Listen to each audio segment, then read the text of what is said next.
DarkFest 2024, it's been a massive week so far. We're here down at the bottom on the final day. Tom Eistedt is obviously always the man to watch. He was the first one to give the 110 a go, same as last year.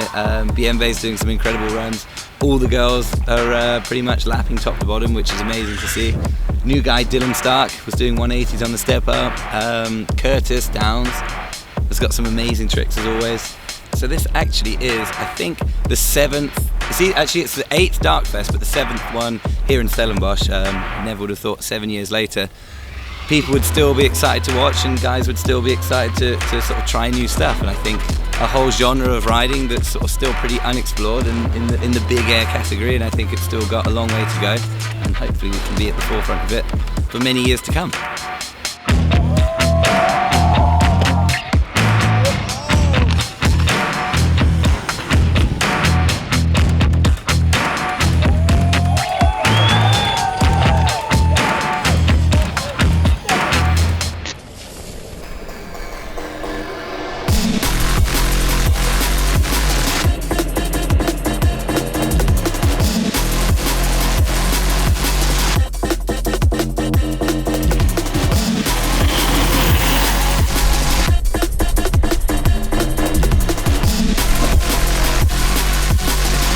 My experience at DarkFest is honestly just the best vibes ever. Like my favorite event, favorite place to be, best group of people, and honestly the most fun you'll ever have on your bike. The place is absolutely unreal. It's built amazing, the jumps are one of a kind, and the energy's like all time here. I'd say my favorite features are honestly the step up down to the rockets. They're just my style of riding.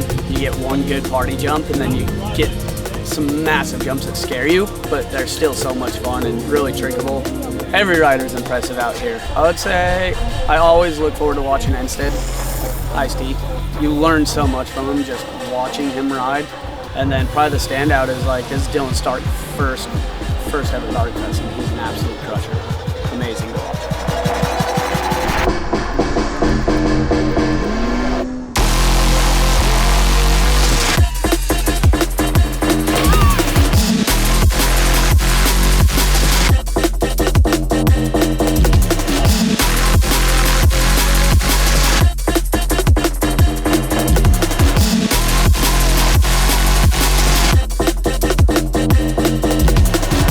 Having this kind of build of jumps in this kind of scenery is unbeatable, and the people are just lovely. It was super windy on the step up, and we were all like, all right, it's time for breakfast.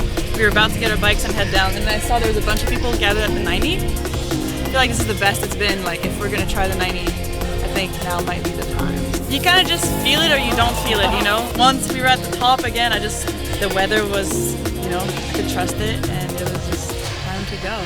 It feels really special to be able to like feel that and just trust it and do it and have it go smooth and hype the other girls to do it as well. Like that makes me really, really stoked. So I can't pick one, man. Like I think Billy and Dylan Starks equally have that like amplitude skis, and that is really cool to have them. It was their first year here at DarkFest, so I think it was really sick to have them both. It was also Dan Paley's first year, and I remember seeing the list of riders and I was like, who's Dan Paley? And I didn't even know who he was. Definitely impressed. Like, everyone's stoked to see him ride. Character on the bike, off the bike. I think it's sick to get new riders in and see them show their character on the bike.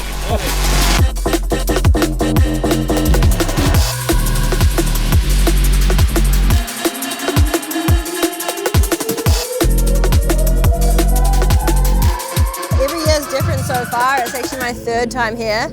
Each time I feel like you come back, it's a different year, like the course is sick, and each time it gets refined and it gets sicker and sicker every time. Top to bottoms, like every time I do one I get so hyped, like it's really scary. You're always like considering like how's the wind, which way is it facing, like even the slightest draft affects you, so it's like there's a lot to think about before just dropping in and chilling, you know, like it's so hectic that it's like kind of stressful just sitting at the top. So once you get past that 90 and you're on, it's just like so energizing. Honestly, in my opinion, is already the sickest freeride event there is. So whatever Sam's doing, he's doing it right, and I think it is evolving itself just by like just by having this event and allowing us to be here and do our thing, like it's pushing the sport already. So it's like, I think we just got to keep it going.